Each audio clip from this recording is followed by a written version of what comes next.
Hello guys, this is Prime Concept. I want to analyze a new topic which is capacitors, right? So want to look in this video we'll be looking at the concept of capacitor, what a capacitor actually is. We'll be looking at what a capacitor is used for, and then we'll be looking at some arrangements of capacitors. So do well to stick to this video till the end so that you can get the full explanation under capacitors, and then if you get values from my video, do well to subscribe to my channel, like my videos, and share with your friends so that they can also benefit. This is Prime Concept. Now let's get into the business for the day. Now we're looking at capacitors, right? What are capacitors? A capacitor is an electronic device that can store energy or store charge in an electric field. So a capacitor is a device that is used to store electrical potential energy or to store charge in an electric field. That is what a capacitor actually is, right? Yes.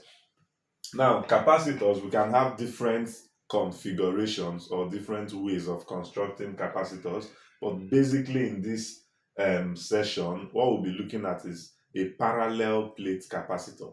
So a parallel plate capacitor is built by connecting a potential difference across two parallel plates. Once you do that, those parallel plates begins to act as a capacitor. They now have the capacity to store energy. Now, what do we mean? Say we have two rectangular plates like this. Say we have two rectangular plates like this.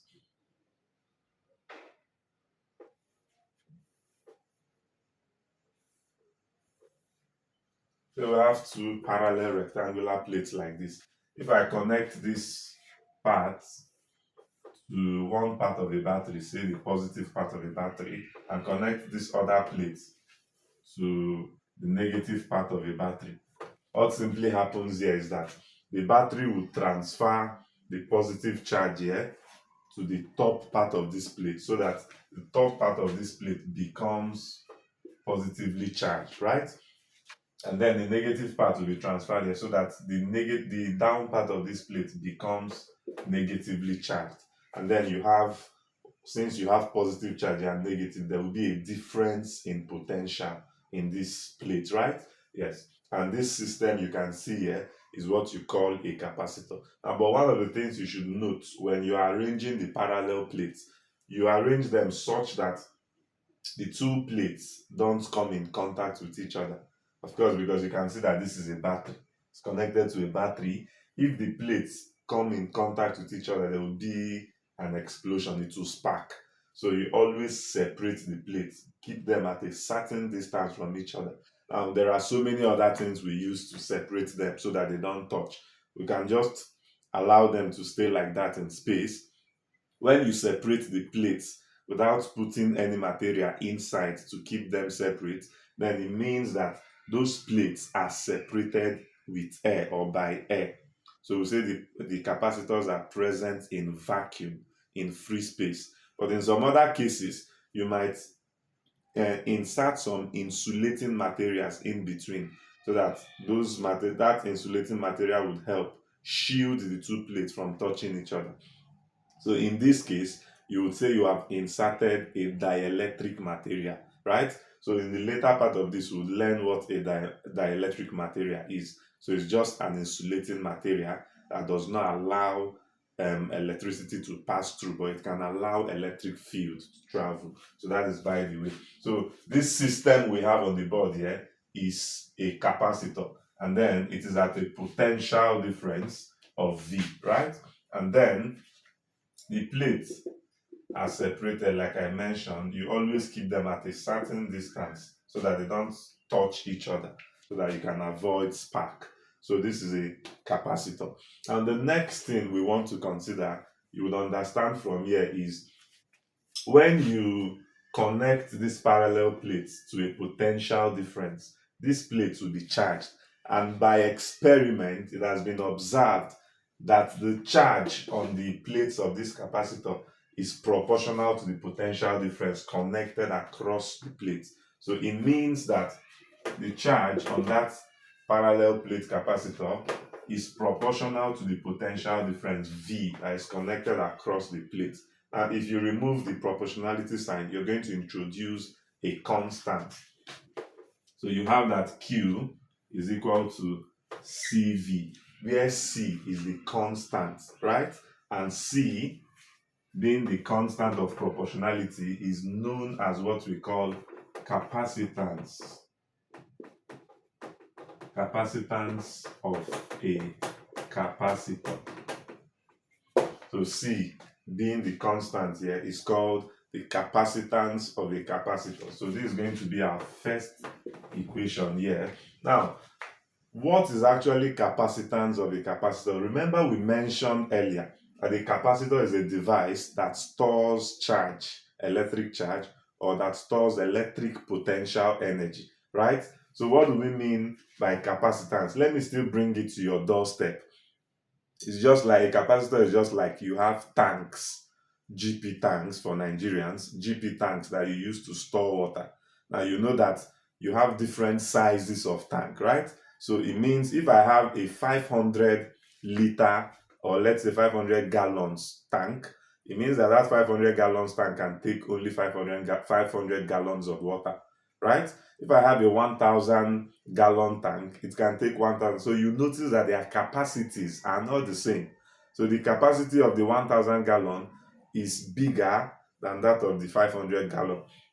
So that is what this constant actually represents when you say capacitance of a capacitor. It simply tells you the ability of a capacitor to store charge or to store electric potential energy.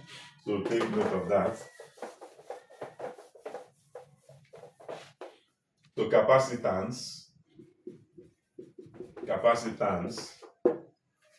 of a capacitor is a measure of the ability of a capacitor to store charge or to store electric potential energy. The extent to which that capacitor can store charge or store electric potential energy is what you refer to as capacitance. So understand that the word capacitor and the word capacitance are not the same. Capacitor is just a noun, so it's the name of the device, while capacitance that describes the ability of that device, the action that device can undergo. So they are not the same. So capacitance is denoted by the symbol C, like we have said. The symbol for capacitance is C, and capacitance of a capacitor is measured in the unit of farad.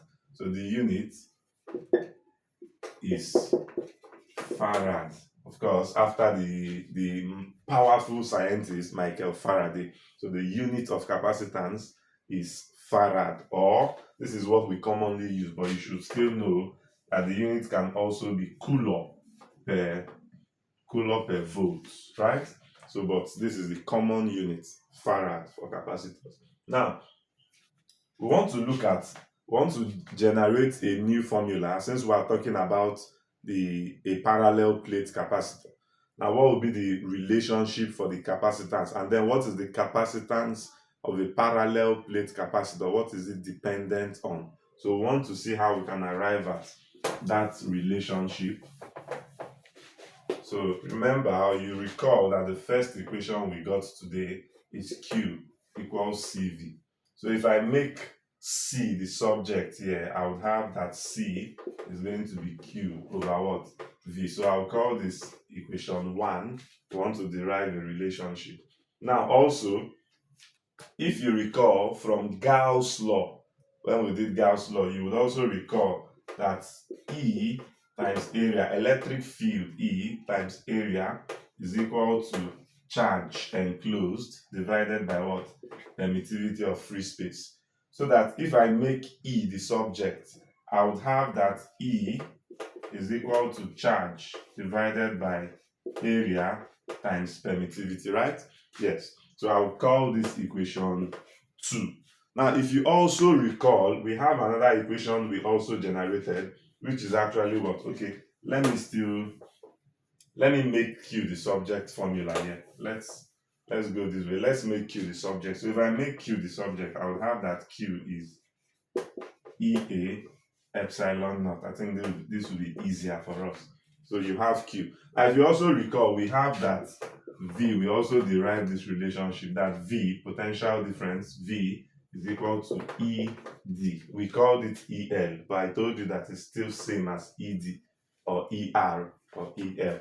So V is potential difference, E is electric field intensity. So what I'm going to do is I'm simply going to substitute all these parameters into this equation. So this is going to be my equation 3. So I'm going to put equation 2 and 3 into 1. So I'm going to substitute equation 2 and equation 3 into equation 1. So it will give us C from equation 1 equals Q, right? So what is my Q from equation 3? Q is E A epsilon naught divided by my V. What is my V from equation 3? V is what? ED. So that if you look clearly, you would observe that this E would fizzle out, and then we'll arrive at C equals what now? A epsilon naught divided by D. So this is the formula for the capacitance of a parallel plate capacitor. C equals A epsilon naught divided by what? D, distance. D is distance, not diameter. So D is the distance of separation between the plates, not diameter. So take note of that. Now let me write what each of those things represents. So in our relationship in equation 4, we know that C represents the capacitance of the capacitor in farad. Then A represents the cross-sectional area of the plate.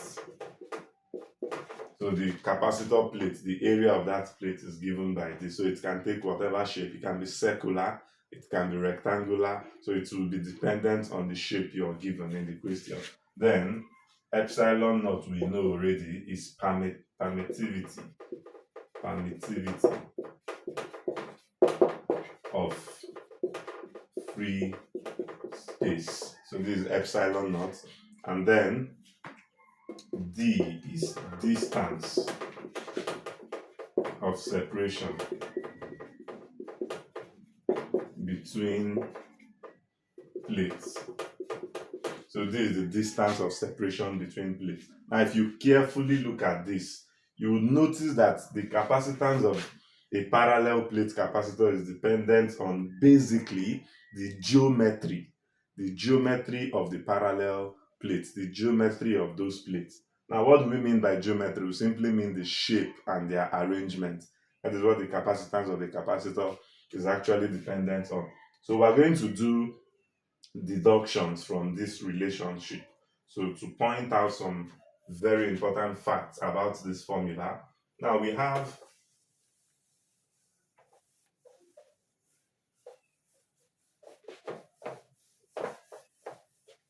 so from this formula, one of the things you would observe is that the capacitance of a capacitor is directly proportional to the cross section of the plate, right?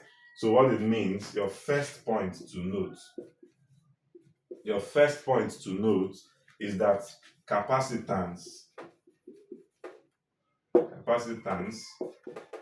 increases as the area of plates increases, right? So if the area of the plate is big, your capacitance will be big, right? If the area of your plate is small, your capacitance will be what? Small. So you want to create a capacitor that can store more potential energy. It means one of the things you do to increase the capacity is to increase the area of that plate. That is what this is saying, right? Now, then the second point you should note from this is that the capacitance is inversely related to the separation between the plates. So meaning that capacitance increases as the separation between plates decreases. So as the separation between the plates decreases, the capacitance of that capacitor actually does what? Increases. That is to say, if you bring that plate close enough to each other, the capacitance would increase. But if you separate them, make them very far from each other, the capacitance will do what? Will decrease. So the closer the plates, the higher the capacitance. The farther apart the plates, the lower the capacitance. That is what this condition is saying. And then finally, number 3 points to note. Now you will see that this later will be introducing what we call dielectric constant. But for now, you should also note that the capacitance of a capacitor would increase with dielectric what? Strength, right? Yes. So that is the third thing you should note. So the capacitance would increase with dielectric what? Strength. Now, these are 3 points that are very important for you to take note of. Now, I want to take a first simple problem from this, and then we can proceed with our analysis. So let me put down a problem for us to analyze. So we have our problem here on the board, right? Problem says a parallel plate capacitor has a capacitance. So the capacitance is given to us in this case, right? So C is 1 farad. It said if the plates are 1 millimeter apart, that is the distance of separation, D is 1 millimeter. So, but we know that we don't solve with 1 millimeter because that is not the SI unit of distance. So I'm simply going to divide this by 1000. So I would have 1, 2, 3. So I have 0.001 meter, right, as the distance apart. Is that what is the area of the plate? So the area is what we are seeking for. And then you know that epsilon naught, permittivity of free space, is 8.85 times 10 to the power minus 12 farad per meter. So this is what we have. So we want to solve for area. Now we know that the capacitance of the capacitor is C plus A epsilon naught times D. And we're looking for area. It means I will cross multiply. I would have CD divided by epsilon naught. So my area is CD divided by epsilon naught. So that I can now substitute. What is C? 1. What is my D? D is 0.001 divided by my epsilon naught, 8.85 times 10 to the power minus 12. So if I punch this, I would have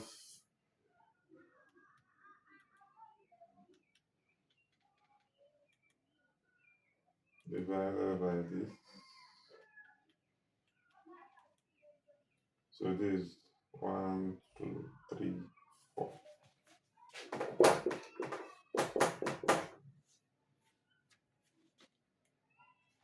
Minus. Okay. 12 minus 4 is 8. So 8 meters squared. So this is what I have as the area of the parallel plates. Now I believe this is very clear. It's very simple. Now what I'm going to do so that I don't make this video very long, I want to just point out one more thing, and then in the next video we'll continue with arrangement of capacitors. Now,